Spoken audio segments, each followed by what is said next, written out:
Hello friend, मी दिगंबर सोळंके. तुमचं माझ्या YouTube चॅनलमध्ये स्वागत आहे.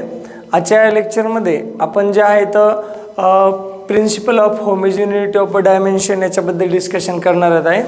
याच्या अगोदरच्या लेक्चरमध्ये जे आहेत आपण तर म्हणजे याच्यातलंच एक ॲप्लिकेशन आपण बघितलं to convert the different types of unit म्हणजे CGS युनिटचे SI युनिटमध्ये आणि SI युनिटचे CGSमध्ये जो कन्वर्जिंग फॅक्टर असतो तो कसा कन्वर्ट करायचा हे आपण मागच्या लेक्चरमध्ये बघितलेलं आहे. म्हणजे सेम फिजिकल क्वांटिटीचं SI युनिटमधून CGS युनिटमध्ये कसं रूपांतर करायचं आणि त्यातला कन्वर्जिंग फॅक्टर कसा फाइंड करायचा याबद्दल आपण डिस्कशन केलेलं आहे. आणि जर तुम्हाला अगोदरचे लेक्चर जर बघायचे असतील तर तुम्ही प्लेलिस्टमध्ये जा आणि हे व्हिडिओ बघू शकतात स्टार्टिंगपासून. आणि त्यामध्ये तुम्हाला बेसिक डायमेन्शन कसे फाइंड करायचे यापासून आपण सुरुवात केलेली आहे. आज आपल्याला याचंच होमोजिनिटी प्रिन्सिपल काय असते याबद्दल आपल्याला डिस्कशन करायचे आणि त्यामध्ये आपल्याला त्याचं ॲप्लिकेशन आहे डायमेन्शन ॲनालिसिसचं किंवा त्याला आपण युजेस म्हणू शकतो तेच to check the correctness of physical equation हे जे आहे त्याबद्दल आपल्याला डिस्कशन करायचे. आता बघा, जे होमोजिनिटी प्रिन्सिपल आहे हे काय सांगत असतं आपल्याला. म्हणजे उदाहरणार्थ जर याच्याबद्दल डिस्कशन करायचं झालं तर आपण सेम फिजिकल क्वांटिटीज एकामध्ये ॲड करू शकतो आणि म्हणजे दोन फिजिकल क्वांटिटी आहेत त्यांना इक्वेट करू शकतो. सेम असतील तरच, नाहीतर नसतील तर आपण ॲड करू शकत नाहीत. मग बघा, आपल्याला होमोजिनिटी प्रिन्सिपल काय सांगत असतं, हे जी व्हेलोसिटी आहे ही व्हेलोसिटी तुम्ही एखाद्या व्हेलोसिटी सोबतच इक्वेट करू शकतात. परत याच्यामध्ये U प्लस इथे AT दाखवले. A म्हणजे ॲक्सेलरेशनसाठी, A for acceleration, T for time. ठीक आहे. मग ॲक्सेलरेशन आणि टाईमचं जर मल्टिप्लिकेशन केलं तर ते डायमेन्शनली आपल्याला कशाला भेटतात, कशाचे डायमेन्शन भेटतात, व्हेलॉसिटीचे. मग तुम्ही एखाद्या फिजिकल क्वांटिटीला दुसऱ्या फिजिकल क्वांटिटीसोबत इक्वेट करू शकत नाहीत. म्हणजे सेम फिजिकल क्वांटिटी असेल तरच तुम्ही त्याला इक्वल टू लिहू शकतात. हे कसं आपण प्रूव्ह करणार आहेत, बाय युजिंग डायमेन्शन. तसंच खाली एक इक्वेशन, हे दोन्ही इक्वेशन आपण प्रूव्ह करणार आहेत. म्हणजे थोडक्यात एक्झाम्पल सांगायचं झालं होमोजिनिटी प्रिन्सिपलचं तर व्हेलॉसिटीज तुम्ही व्हेलॉसिटीमध्ये ॲड करू शकतात, व्हेलॉसिटीच्या बरोबर लिहू शकतात. तसंच फोर्समध्येच एखादा फोर्स ॲड करू शकतात आणि सेम युनिट पाहिजे त्यावेळेस त्याला आपण ॲड करू शकतो. नाही तर दोन्ही वेगवेगळे युनिटमध्ये असतील तर आपण त्याला ॲड करू शकत नाहीत. मग याच्यातला जो पहिला टाईप आहे होमोजिनिटी प्रिन्सिपलमधला म्हणजेच डायमेन्शन ॲनालिसिसचा यूज कसा करत असतात, जे ॲप्लिकेशन आहे त्यातलं हे दुसरं ॲप्लिकेशन आहे to check the correctness of the physical equation. म्हणजे दिलेलं इक्वेशन डायमेन्शनली बरोबर आहे का नाही हे आपण चेक करणार आहोत. याला पण लिमिटेशन असतात. दिलेलं इक्वेशन प्रत्येकाच्या वेळेस बरोबर असेल म्हणून नाही आहे, त्याला काही जे लिमिटेशन जे असतात तर त्याबद्दल पण आपण डिस्कशन करूया. ठीक आहे. तर मग इथे बेसिक कन्सेप्ट अशी येते आपल्याला की डायमेन्शन ॲनालिसिसचा उपयोग कुठं केला जातो आणि कसा केला जातो. त्याचा उपयोग करून तुम्ही नीट JEEचे जे क्वेश्चन आहेत तर ते क्वेश्चन पण तुम्ही सॉल्व्ह करू शकतात. जसं की फॉर एक्झाम्पल तुम्हाला एखादा इक्वेशन दिलं आहे आणि ते बरोबर आहे का नाही हे चेक करण्यासाठी तुम्ही डायमेन्शन ॲनालिसिसचा उपयोग करू शकतात. जसं की तुम्हाला इथं पहिलं इक्वेशन दिलेलं आहे V is equal to U plus AT. V for final velocity, U for initial velocity plus AT. A म्हणजे काय असणार इथं, त्याचं जे ॲक्सेलरेशन आहे ते ॲक्सेलरेशन आपल्यासाठी असणार आहे इथं Aचं. ठीक आहे. मग त्यानंतर परत तिथं तुम्हाला डिस्प्लेसमेंट फाईंड करायचं असेल तर हे वालं रिलेशन यूज करू शकतात. S is equal to UT plus 1/2 AT square. ठीक आहे. हे रिलेशनचा उपयोग करून तुम्ही पण म्हणजे जे आहे तर डिस्प्लेसमेंट तुम्ही फाईंड करू शकतात. तर मग आता हे दिलेले इक्वेशन बरोबर आहेत का चूक हे आपल्याला डायमेन्शनचा उपयोग करून शिकायचे. ठीक आहे. तर एकदम सिंपल पद्धतीने आपण याला सॉल्व्ह करू. पहिलं वालं जे रिलेशन आहे आपण ते रिलेशन सॉल्व्ह करू आणि ते डायमेन्शनली बरोबर येते का नाही त्याबद्दलचं डिस्कशन आपण करू. आता बघा, पहिले इक्वेशनचे आपण डायमेन्शन चेक करू, त्यानंतर हे दुसरं वालं जे इक्वेशन आहे हे इक्वेशनचे आपण डायमेन्शन करू. आता सगळ्यात अगोदर काय करायचं आहे, तुम्हाला माहिती आहे जर डायमेन्शन तुम्हाला फाइंड करायचे असतील आणि हे असे दोन फिजिकल क्वांटिटी एकामध्ये ॲड कधी करू शकतात, दोन फिजिकल क्वांटिटीचं ॲडिशन कधी करू शकतात तुम्ही, जर सेम असतील तरच ॲड करू शकतात, अदरवाईज तुम्ही त्याला ॲड करू शकत नाहीत. ठीक आहे. म्हणजे 5 न्यूटन प्लस 5 किलोग्रॅम बरोबर 10 असं तुम्ही लिहू शकत नाहीत. म्हणजे 5 न्यूटन प्लस 5 kg ह्या दोघांची बेरीज होत नाही. ठीक आहे. 5 न्यूटनमध्ये 5 म्हणजे दुसरं काहीतरी एखादा न्यूटनमध्येच फोर्स पाहिजे त्यावेळेस तुम्ही याला ॲड करू शकतात. ठीक आहे. आता बघा, सिंपल वेनं आपण याला आता सॉल्व्ह करू. आता पहिलं जे रिलेशन दिलेलं आहे लेफ्ट हँड साईडचे डायमेन्शन घेऊ आपण. आता बघा आपण इथं असं लिहिणार LHS इज इक्वल टू LHSचे डायमेन्शन घेणार. व्हेलॉसिटीचे डायमेन्शन आपल्याला माहिती आहेत काय आहेत L1 m0 t to the power -1. का असे डायमेन्शन आहेत मागचे लेक्चर बघू शकतात. त्या लेक्चरमध्ये मी तुम्हाला सांगितलेलं आहे की व्हेलॉसिटीचे डायमेन्शन कसे फाइंड करायचे. डिस्प्लेसमेंट अपॉन टाईम, हे डिस्प्लेसमेंटसाठी L1, टाईम खाली असतो वर आल्यानंतर मायनस होतो, so t to the power -1. तसंच आता राईट हँड साईडचे जे आहेत डायमेन्शन आधी आपल्याला यूचे काढावं लागतील, त्यानंतर ATचे काढावं लागतील. सो बघा dimension of U is equal to dimension of U म्हणजे काय इनिशियल व्हेलॉसिटी, हिचे डायमेन्शन सेम असतील L1 m0 t to the power -1. म्हणजे आपण इथं जे व्हेलॉसिटीचे डायमेन्शन काढतोय ते पण आणि इथली जी व्हेलॉसिटी यू व्ही ही पण एक व्हेलॉसिटी, व्ही म्हणजे फायनल व्हेलॉसिटी, एल म्हणजे इनिशियल व्हेलॉसिटी. तर दोन्हींचे यू म्हणजे इनिशियल व्हेलॉसिटी, तर दोन्हीचे पण जे डायमेन्शन आहेत आपल्यासाठी सेम आहेत. आता राहिला प्रश्न ATचे डायमेन्शन काढायचे असेल, सगळ्यात अगोदर तुम्हाला ॲक्सेलरेशनचे काढावं लागतील आणि त्याला टाईमनं मल्टिप्लाय करावं लागेल, त्यावेळेस आपल्याला याचे डायमेन्शन भेटतात. सो बघा इथे मी असं काढन AT इज इक्वल टू ॲक्सेलरेशनचे डायमेन्शन घेणार मी L1 m0 t to the power -2 आणि टाईमचे डायमेन्शन काय येतं T1, एकच टाईम आहे, so t to the power 1. आता जसं जसं तुम्ही इथं बघू शकतात हे जे डायमेन्शन आहेत आता हे दोघांना कंबाईन करायचं आणि आपल्याला परत एक रिलेशन भेटतं. सो बघा मग इथं मी याला असं लिहितो dimension of AT is equal to, इथं मी याला कंबाईन करतो L1 m0, ह्या दोघांना कंबाईन केल्यावर t टू द पॉवर -1, हा ब्रॅकेट क्लोज. आणि मग ज्या वेळेस बघा आता आपल्याला हे वेगवेगळे डायमेन्शन भेटलेत, वाटल्यास तर तुम्ही याला इक्वेशन नंबर 1 द्या, हे इक्वेशन नंबर 1 मध्ये इक्वेशन नंबर 2, त्यानंतर इक्वेशन नंबर 3 आणि इक्वेशन नंबर 4च्या व्हॅल्यू ठेवून द्या. काय करायचं ह्या 2, 3, 4च्या व्हॅल्यू इक्वेशन नंबर 1 मध्ये ठेवायचं. आणि मग बघा इथेच मी तुम्हाला सांगितलेलं आहे हे जे प्रिन्सिपल आहे होमोजिनिटी प्रिन्सिपल काय सांगते, सेम फिजिकल क्वांटिटीज ॲड होऊ शकतात, अदरवाईज दुसऱ्या ज्या फिजिकल क्वांटिटी आहेत त्या यामध्ये ॲड होणार नाहीत. ठीक आहे. मग बघा आता इथं व्हीचे डायमेन्शन ठेवतो मी पहिलं स्टार्टिंगला, इथे LHS. सो बघा व्हीचे डायमेन्शन जे आहेत dimension of V is equal to dimension of U plus dimension of AT. सगळ्याचे डायमेन्शन इकडल्या साईडचे सेम आले तर ॲड होणार आणि हे ॲड केलेले डायमेन्शन आणि हे डायमेन्शन सेम असतील तर आपलं रिलेशन बरोबर आहे. सो बघा इकडे आपण व्हेलॉसिटीचे डायमेन्शन ठेवू L1 m0 t to the power -1 plus यूचे डायमेन्शन ठेवू same L1 m0 t to the power -1. Equation number 2 बघा, याच्यासाठी इक्वेशन नंबर 1 बघा आणि शेवटच्यासाठीचं या बघे इक्वेशन 1 आपल्याला रिलेशन दिलेले त्या किमती ठेवायच्या. इक्वेशन 2 मध्ये व्हीचे डायमेन्शन आहेत, इक्वेशन 3 मध्ये यूचे डायमेन्शन आहेत, इक्वेशन 4 मध्ये ATचे डायमेन्शन आहेत. सो असं आपण याला लिहू शकतो L1 m0 t to the power -1. मग आता बघा तुम्ही इथं जर नीट बघितलं तर तुम्हाला व्यवस्थित जर तुम्ही इथं व्यवस्थित बघितलं तर दोन्हीही साईडचे डायमेन्शन सेम आहेत. इकडे बघा L to the power 1 m0 t to the power -1, इथं बघा L1 m0 t to the power -1, इथं बघा L1 m0 t to the power -1. म्हणजे याच्यावरून काय म्हणू शकतो आपण बघा ह्या दोन्ही म्हणजे आता ह्या दोन क्वांटिटी ॲड करू शकतो का नाही, डायमेन्शन सेम आहेत म्हणजे ॲड करू शकतो. जर या दोघांचे जर डायमेन्शन सेम येत असतील तर या दोन फिजिकल क्वांटिटी म्हणजे एकमेकांमध्ये ॲड होऊ शकतात.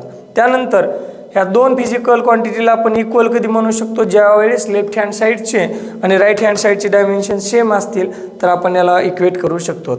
आता सेम फिजिकल क्वांटिटीची बेरीज केली तर आपल्याला तीच फिजिकल क्वांटिटी भेटते आणि या दोघांना इक्वेट कधी करू शकतो, ज्या वेळेस याचे आणि याचे डायमेन्शन सेम येत असतील तर आपण याला इक्वेट करू शकतो.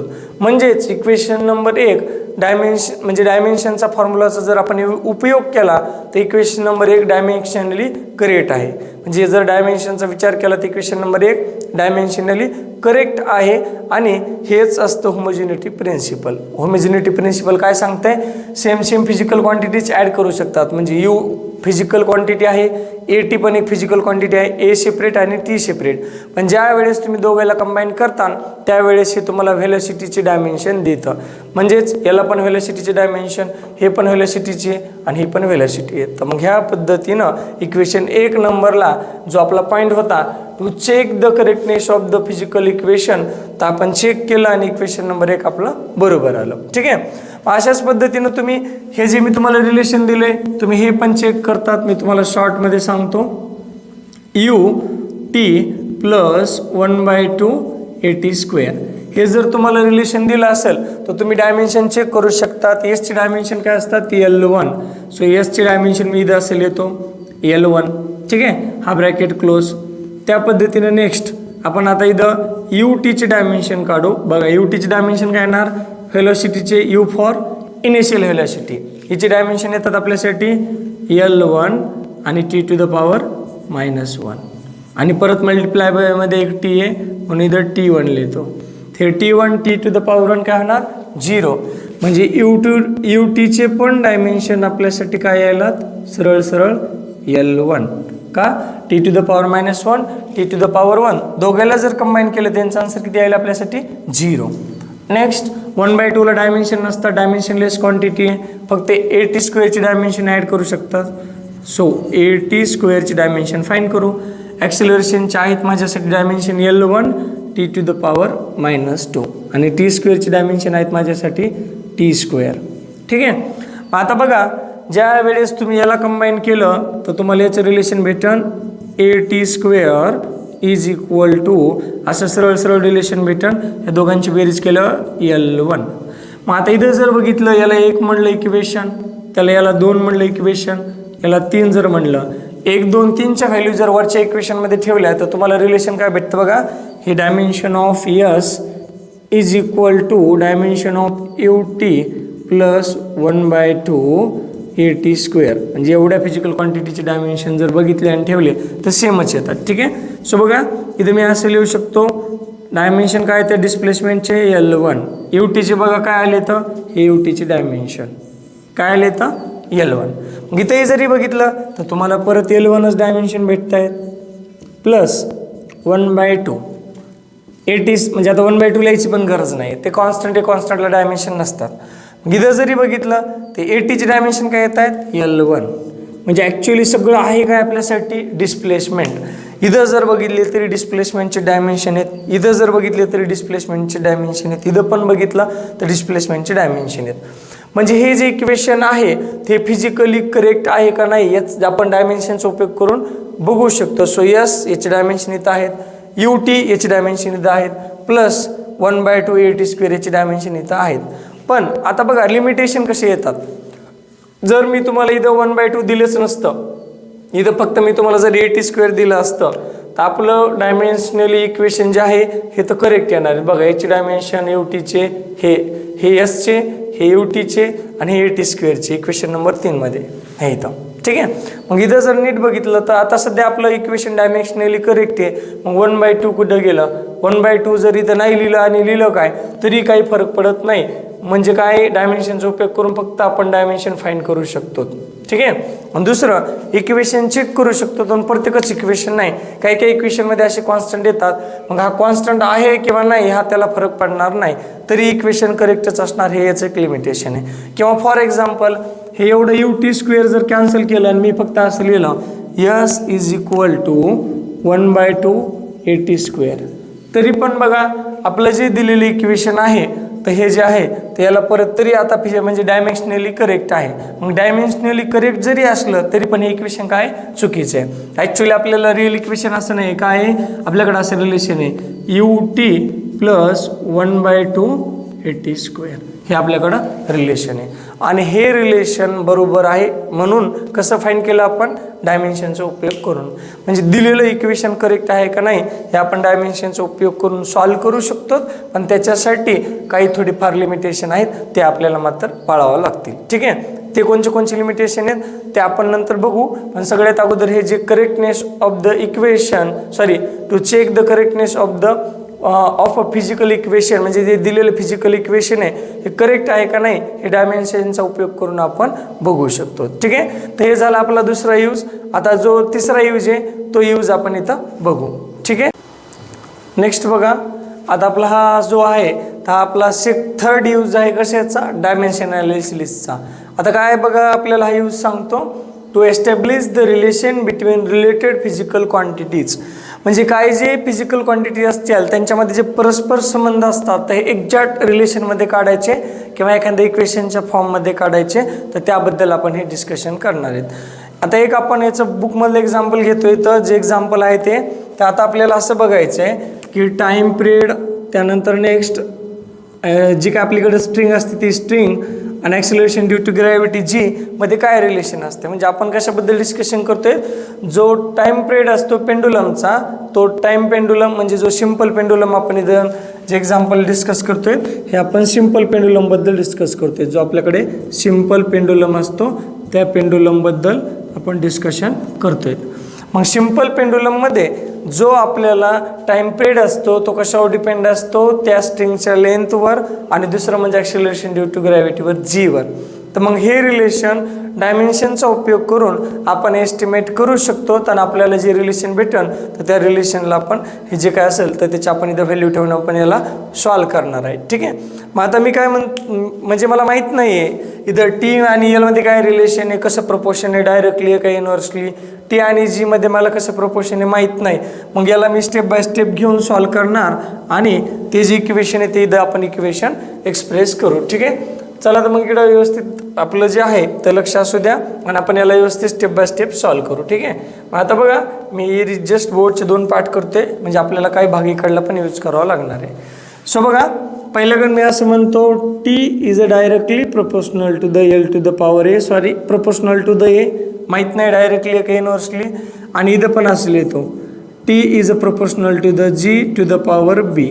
आता एल काय आहे, length of the string, G काय आहे acceleration due to gravity, T काय आहे जो सिंपल पेंडुलम आहे त्याचा टाईम पिरियड. टाईम पिरियड म्हणजे काय, आपला सिंपल जो पेंडुलम आहे समजा इथं मेन पोझिशनला आहे, मी याला जर एक्स्ट्रीम पोझिशनला नेऊन सोडून दिलं इथून तर परत हा इथं वापस जातो आणि परत वापस जागच्या जागेवर येतो.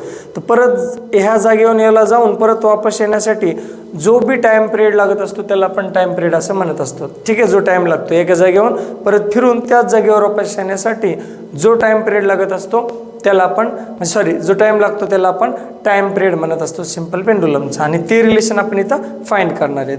मग आता दोघायला बी आपण कंबाईन करू शकतो. सो मी इथं लिहू शकतो therefore T is equal to K into L to the power A G to the power B. आता याच्यात ए आणि बी रॅशनल नंबर असू शकतात काही पण, त्यामुळे मी याला ए आणि बीला काही नंबर दिला नाही आणि ते कॉन्स्टंट म्हणजे डायमेन्शनलेस कॉन्स्टंट आहेत. ठीक आहे, के पण हा एक कॉन्स्टंट आहे डायमेन्शनलेस कॉन्स्टंट, आणि ए आणि बी रॅशनल नंबर आहेत म्हणजे नंबरला डायमेन्शन नसतात. ठीक आहे, मग आता काय करायचं, याला सरळ डायमेन्शन जे आहे त्यांची डायमेन्शन कम्पेअर करायचे आणि याला सॉल्व करायचं. सो इथे मी डायमेन्शन लिहितो कशाचे, टीचे, L0 M0 t to the power 1. एकच टी आहे म्हणून इथं काय लिहिणार L0 M0 t to the power 1. इकडं के हा डायमेन्शनलेस कॉन्स्टंट आहे ॲज इट इज. आता लेंथला एकच डायमेन्शन असतात L1 A to the power A. म्हणजे आता इथे एकच लेंथ दिली आहे, एक्झॅक्ट पॉवर वगैरे काय माहीत नाही म्हणून हे Lला डायमेन्शन L1 याचा पॉवर A जशाच तसा. नेक्स्ट आता जीचे डायमेन्शन आपल्याला अशाच पद्धतीनं फाइंड करायचे. जी म्हणजे काय, acceleration due to gravity. Acceleration due to gravity म्हणजेच काय, ॲक्सिलरेशनचे याला सेम जे डायमेन्शन आहेत तसे असणार. सो इथं बघा मी लिहितोय आता याला याची डायमेन्शन L1 आणि इथं लिहितो टी टू द पॉवर -2 आणि इथं याचा पॉवर B. ठीक आहे, आता यांना कंबाईन करून घेऊ. इकडली लेफ्ट हँड साईड जशी असते तशी L0 M0 t to the power 1. हा के जशाला तसा हे L to the power A याचा पॉवर कंबाईन करून घेतला. त्यानंतर इंटू Lला B ने मल्टिप्लाय केलं L to the power B t to the power -2B. हा ब्रॅकेट क्लोज. ठीक आहे, म्हणजे डायमेन्शन फाइंड करायचं, कम्पेअर करायचं आणि सॉल्व करायचं. आता नेक्स्ट बघा इकडले L कंबाईन करू. सो मी असं लिहिणार इकडली लेफ्ट हँड साईड जशीच तशी L0 M0 t to the power 1. के जशाच तसं. नेक्स्ट आता हे कंबाईन केल्यानंतर बघा आपल्याला असं भेटतं L to the power A plus B आणि T to the power minus 2b. आता इथं बघा, इथं जर तुम्हाला नाही समजलं असेल तर एकदम सिंपल पद्धतीने आपण याला समजून घेऊ शकतो. हे बघा, left hand side as it is ठेवली आहे, त्यानंतर constant K as it is ठेवला आहे, फक्त इथं एलची डायमेन्शन लिहिले एल टू द पॉवर 1 आणि हे त्याचा पॉवर ए जशाच तसा. नेक्स्ट इथं जीचे डायमेन्शन लिहिले त्याचा पॉवर बी जशाच तसा. नेक्स्ट इथं परत आपण खालच्या स्टेपमध्ये आलो, बीनं याला मल्टिप्लाय करून घेतलं, एनं याला मल्टिप्लाय करून घेतलं, एनं 1ला मल्टिप्लाय केलं L to the power A. Next परत इथं बीनं मल्टिप्लाय केलं बी 1ला बी, याला 2ला मल्टिप्लाय केलं मायनस 2b. आता हे दोघांना कंबाईन केलं, इथे येईल इथे येईल, इथे एलचा पॉवर ए इथे एलचा power B, L to the power A plus B आणि इथं बघा टी टू द पॉवर काय मायनस 2b. मग हे जसं तसं. आता हे आणि इकडले पॉवर कम्पेअर करायचे. हा काय की डायमेन्शनलेस कॉन्स्टंट आहे. आता हे पॉवर जे आहेत हे पॉवर कम्पेअर करायचे, मग आपल्याला ए आणि बीची व्हॅल्यू भेटते आणि ती व्हॅल्यू आपण ह्या इक्वेशनमध्ये ठेवून देऊ शकतो. ठीक आहे. सो बघा इथं जर बघितलं तर एलचा पॉवर काय आहे 0, एमचा पॉवर 0 आहे, एम इकडं नाहीचे घ्यायचंच नाही, इकडं पण एम नाही घेतलं तरी चालतं.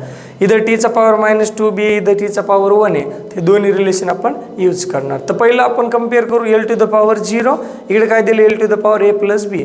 मग इकडं जर नीट बघितलं असं कम्पेअर केलं तर आपल्याला असं भेटतं इथं L to the power 0 is equal to A plus B. इकडे बघा एलचा पॉवर काय ए प्लस बी. इथं जर तुमचं नीट व्यवस्थित बघितलं तर एलचा पॉवर 0 आहे, इथं एलचा पॉवर ए प्लस बी. म्हणून आपल्याला असं येईल therefore A is equal to B, इकडे गेल्यानंतर काय होईल मायनस बी. नेक्स्ट त्याच पद्धतीनं आता टीला कम्पेअर करू. इथं टीचा पॉवर किती आहे बघा 1, इथं टीचा पॉवर किती आहे मायनस 2b. देअरफॉर आपण असं लिहू शकतो टी, आता बघा minus 2b is equal to, हे जे असेल ते minus 2b is equal to 1. Therefore b is equal to काय येणार, हे 2 इकडे भाग करत जाणार मायनस 1/2. ही झाली आपल्यासाठी बीची किंमत. ठीक आहे. आणि एच किंमत काय आपल्याकडे आता A is equal to minus B. Therefore A is equal to minus B is equal to minus, हे मायनस जशाला तसं आणि हे बीची किंमत मायनस 1/2. हा ब्रॅकेट क्लोज. हे मायनस ऑफ मायनस काय होईल plus. Therefore A is equal to आपल्याला असा पॉवर येईल 1/2. एच व्हॅल्यू आपल्याला अशी येईल. बघा एकदम सिंपल, काय नाही काय केलं आपण, जस्ट इथं एलचा पॉवर इकडे एलच्या पॉवर सोबत कम्पेअर केला, इथं एलचा पॉवर ए प्लस बी आहे. मग इकडल्या पण साईडला तेवढीच व्हॅल्यू पाहिजे कशाची एलच्या पॉवरची. मग इकडे 0 इथं ए प्लस बी, हे पण कशाच्या बरोबर पाहिजे 0च्या बरोबर. नेक्स्ट इथं बघा टीचा पॉवर मायनस 2b, इकडे टीचा पॉवर 1 आहे, दोन्ही पॉवर सेमच पाहिजेत. म्हणून आपण काय लिहिलं minus 2b is equal to 1. याच्यावर एच किंमत काढली मायनस बी, इथं minus 2b is equal to 1 आलं. नेक्स्ट हे मायनस 2 इकडे गुणाकारात इकडल्या साईडला गेलं भागाकारात, सो मायनस 1/2 आलं. एच किंमत आहे मायनस बी, ही बीची किंमत ठेवली मायनस 1/2 आणि हे मायनस जशाला तसं मायनस ऑफ मायनस प्लस 1/2. आता नेक्स्ट ही जे इक्वेशन आहे ह्या इक्वेशनमध्ये ह्या किमती ठेवायच्या. तर याला मी असं लिहिणार सिम्पली, इकडे बघा हे इकडलं जे इक्वेशन आहे इथं टी इज इक्वल टू, हे इथं लिहिलं T is equal to K जशाला तसं के जशाला तसं L to the power A, L to the power A म्हणजेच काय 1/2. Next B G to the power B, G to the power B, G जशाला तसं याचा पॉवर मायनस 1/2. म्हणजे ज्याला आपण पुढे असे लिहू शकतो, हे जे आहे हे के जशाला तसं, त्यानंतर L to the power 1/2 divided by G to the power 1/2. हे जे जी आहे हे खाली आल्यानंतर काय होईल प्लस 1/2. आता नेक्स्ट 1/2 दोघांचा पॉवर कॉमन आहे, मी याला असं लिहिणार T is equal to K L divided by G to the power 1/2. आणि यालाच आपण असं लिहू शकतो K into under root of L divided by G. ठीक आहे. आणि मग आपल्याला हे रिलेशन भेटतं काय T is equal to K under root of L divided by G. आणि एक्सपेरिमेंटहून असं आढळून आलेलं आहे, हा जो डायमेन्शनलेस कॉन्स्टंट असतो याची जी व्हॅल्यू आहे ती याची व्हॅल्यू आपल्याला 2π असते. म्हणून आपण असं लिहिणार T is equal to 2π under root of L divided by G. आणि मग हेच आपल्याला सिम्पल पेंडुलमसाठीचं जे रिलेशन आहे हे रिलेशन भेटतं. ठीक आहे. म्हणजे हे जो के असतो हा के डायमेन्शनलेस कॉन्स्टंट आहे आणि एक्सपेरिमेंट होऊन याची व्हॅल्यू जी भेटलेली आपल्याला ही किती भेटलेली आहे 2π म्हणजेच t = 2π √L/g हे आपल्याला रिलेशन भेटतं. ठीक आहे. मग आता बघा पहिल्यापासून काय काय आपण डिस्कशन केले त्याबद्दल जे आहे तर आपण त्याचं जे आहे तर ते डिस्कशन करू. सगळ्यात अगोदर पॉईंट आपला तिसरा यूज आहे कशाचा डायमेन्शन ॲनालिसिसचा to establish the relation between related physical quantity. आपण कोणत्या फिजिकल क्वांटिटी घेतल्या time period of simple pendulum कशावर डिपेंड असतो लेंथवर ॲक्सेलरेशन ड्यू टू ग्रॅव्हिटीवर. नेक्स्ट काय केलं टीला प्रोपोर्शन घेतलं एल सोबत टीचं प्रोपोर्शन घेतलं जी सोबत. ठीक आहे. दोन्ही प्रोपोर्शनला कंबाईन केलं एक कॉन्स्टंट घेतला के जो की डायमेन्शनलेस कॉन्स्टंट आहे टी = के L⁴ G⁴ B. मग इकडल्या साईडला टीचे डायमेन्शन लिहिले इथं के जशाला तसं ठेवला इथं एलचे डायमेन्शन लिहिले इथं जीचे डायमेन्शन लिहिले. नेक्स्ट पॉवर ए बी जशाच तसा होता. मग ए पॉवरने याला मल्टिप्लाय केलं नेक्स्ट बी पॉवरने याला मल्टिप्लाय केलं. मग बघा याला मल्टिप्लाय केलं L⁴ आलं याला मल्टिप्लाय केलं याचा पॉवर काय आला एलचा पॉवर हे बघा बीने याला मल्टिप्लाय केलं बी याला मल्टिप्लाय केलं -2b. मग हे इकडली पॉवर आणि इकडली पॉवर कंबाईन करायची एलचा पॉवर a+b आहे इकडे 0 सोबत कम्पेअर केला तर 0 = a+b येतं आणि म्हणून a काय येतं -b. नेक्स्ट तुम्ही इकडला जर टीचा पॉवर कम्पेअर केला टीचा पॉवर काय -2b इकडे टीचा पॉवर काय 1 हे जर कम्पेअर केलं तर आपल्याला असं रिलेशन येतं -2b = 1. नेक्स्ट b = काय ना हे -2 इकडे भाग करत जातात म्हणून -1/2. a ची व्हॅल्यू काय -b ही b ची व्हॅल्यू इथे ठेवली -1/2 मायनस प्लस a = काय आलं 1/2. मग a च्या आणि b ची व्हॅल्यू ह्या इक्वेशन मध्ये ठेवायच्या हे जी रिलेशन फाइंड केलंय आपण याच्यामध्ये a ची व्हॅल्यू b ची व्हॅल्यू ठेवली या पद्धतीनं. ठीक आहे. a ची व्हॅल्यू 1/2 b ची व्हॅल्यू -1/2 ही -1/2 खाली गेलं प्लस होईल 1/2 दोघांचा कंबाईन पॉवर t = k याचा पॉवर 1/2 याचा पॉवर 1/2. मग दोघांना कंबाईन केलं तर L/G⁴ येतो. सो = k × √L/G म्हणजेच काय 1/2लाच आपण असं लिहू शकतो L/G. आणि मग आपल्याला जे टाइम पिरियडचं रिलेशन भेटतं t = 2π √L/G एवढं सोपं रिलेशन आहे आणि हेच आपण डायमेन्शन ॲनालिसिसचा उपयोग करून सॉल्व्ह करू शकतो. मग अशा पद्धतीने आपण 3 उपयोग बघितले डायमेन्शन ॲनालिसिसचे किंवा ॲप्लिकेशन म्हणू शकतात. पहिलं टू कन्वर्ट द फॅक्टर म्हणजे जे आहे conversion factor to find the conversion factor between SI unit and CGS unit म्हणजे सेम फिजिकल क्वांटिटीचं SI युनिट आणि CGS युनिटमधला जर कन्वर्जिंग फॅक्टर फाइंड करायचा असेल तर आपण त्याचा उपयोग करू शकतो.